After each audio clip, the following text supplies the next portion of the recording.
at you with another episode from ChooseYourRelationships.com off of Love Can't Wait, which can be found on Amazon.com. Yeah, I got a question today actually. Someone wanted to know about how did I get past my relationship struggles, and do I think you should be in a relationship? What's my perception of relationships and between males and females? And that's a good question. You know, I have a confession to make. I used to be horrible with relationships, just friendships in general. I was just horrible at one point when I was in my early 20s. I was just horrible. I mean, it was laughable. It really was, man. It was just laughable. But nobody knew about it. That's the thing. I hid that part like in a vault. Nobody knows about it. You know, and the reason why I was able to hide that side in a vault, so to speak, is because I was always around other people that had much better game than me at the time. So I kind of could shield or mask the lack of skill, so to speak, that I didn't have. But my buddy, he's a master. He's the shit. He's got all the girls.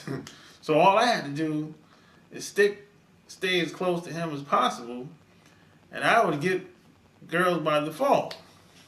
So that's how I was able to kind of hide that, how horrible I was when it came to developing relationships with males and females. It's just horrible. I didn't know how to make friends.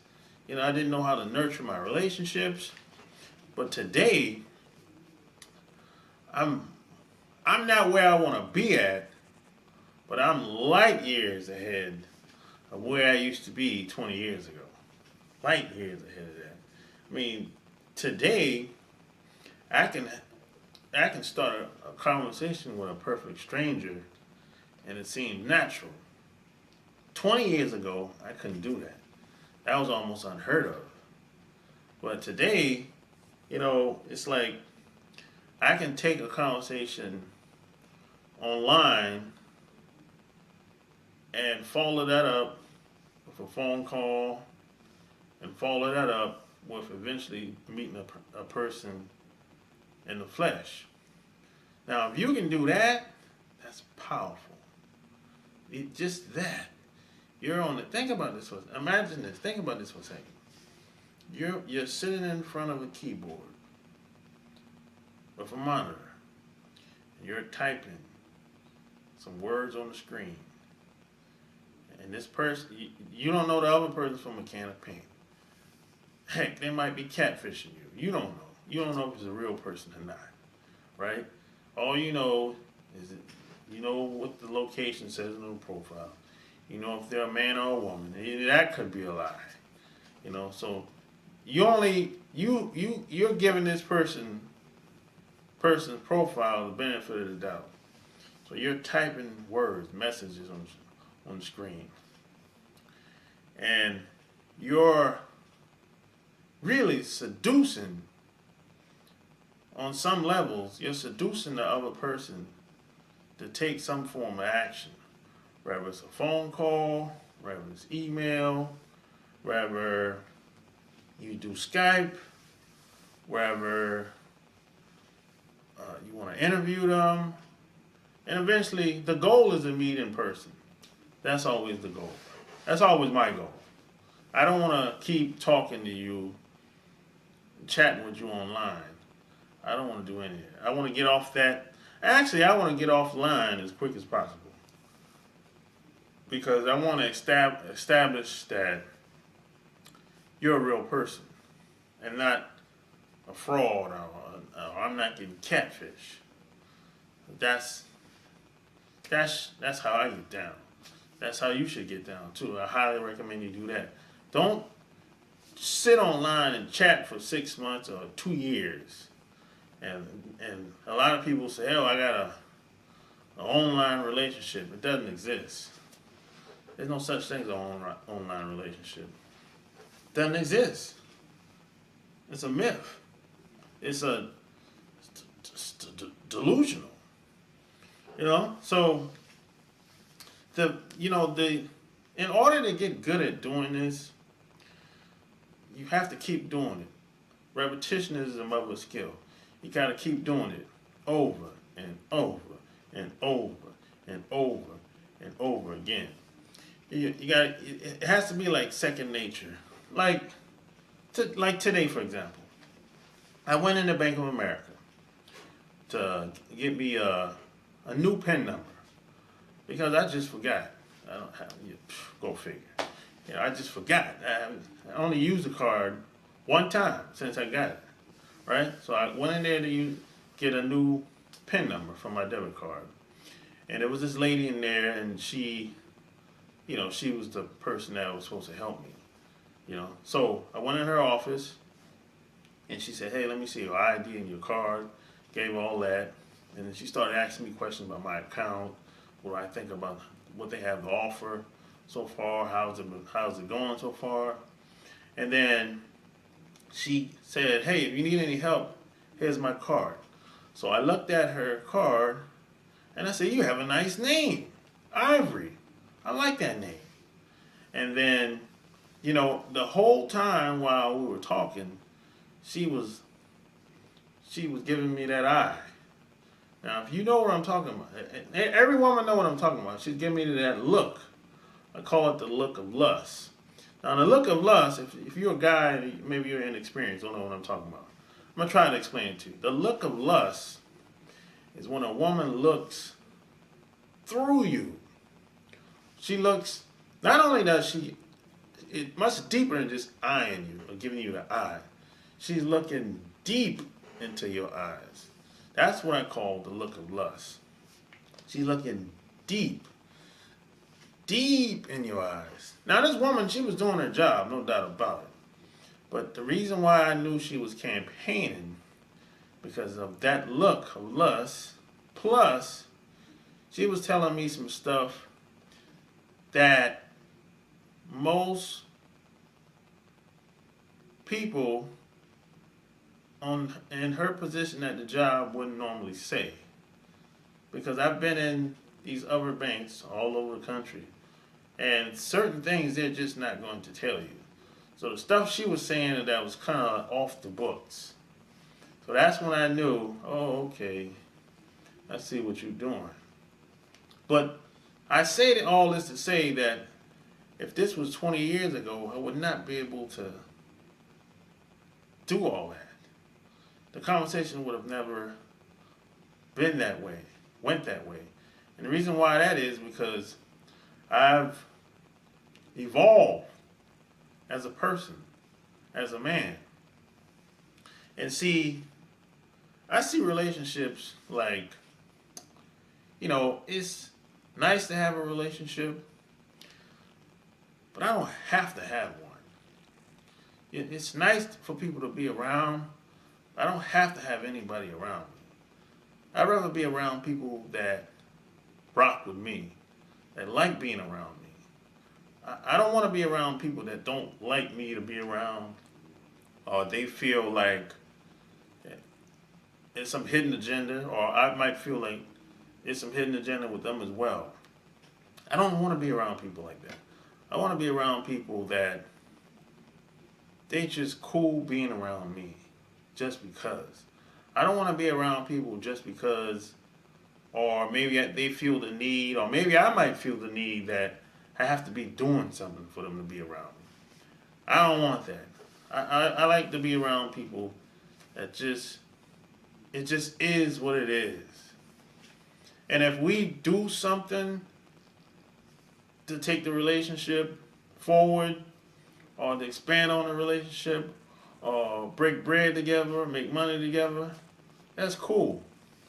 But there's no pressure, because I don't really need anything from anybody. I mean, if people do stuff to look out, to give me information, I'm grateful. That's cool in the game. But I'm at the point in my life where I don't really need anything.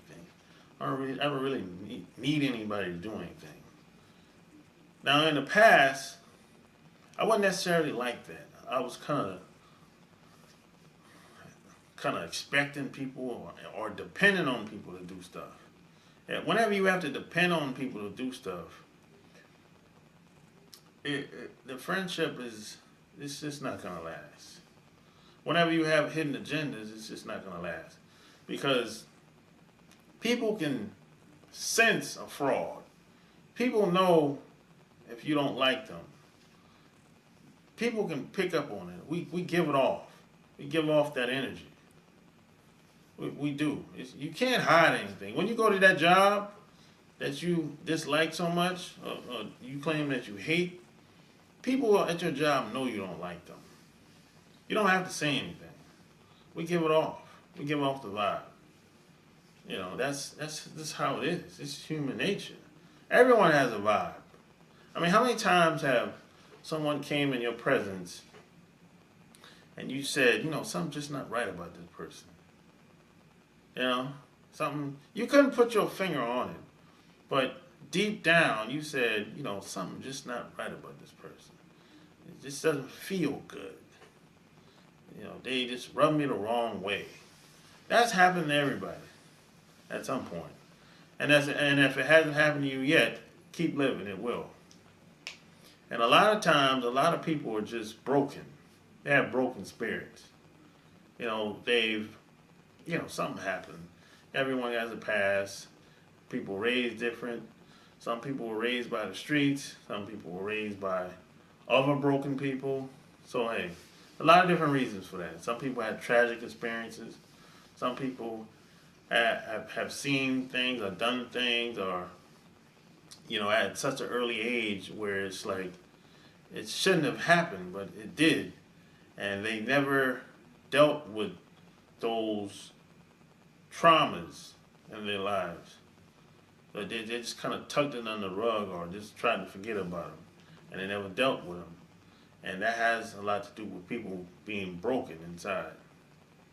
And a lot of these people will, if you meet them, they will automatically, they're reaching. They want to get something out of you, because there's a hole inside of them that's open.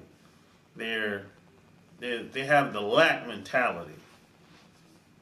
So it's almost impossible to have a relationship with somebody like that, because they're broken. And a lot of times, it's not their fault. We can't help how we were raised and where we're from or where we're born. But once we come to a certain age, it's our responsibility to make a decision on where is this gonna go? I mean, am I gonna live my rest of my life like this? So, and you don't have to go at it alone. That's the thing. A lot of people are trying to go at it alone out here. You don't have to do that. You can reach out. You can reach out to me. Reach out to anybody for some help. If you need some advice, reach out to me. Click the link below this video, and I'll answer whatever question you want. If you want to work with me one-on-one, that's cool too. Click the link below, or go to my website, chooseyourrelationships.com, and subscribe to my channel. Check out my blog, join my Players Club, go buy my books. All that stuff is below this video. So if you like what you heard, subscribe to my channel. Share this message with everybody. Share it with the world, or to anybody that you think this message can help. So until next time, Sharp Game is out. Peace.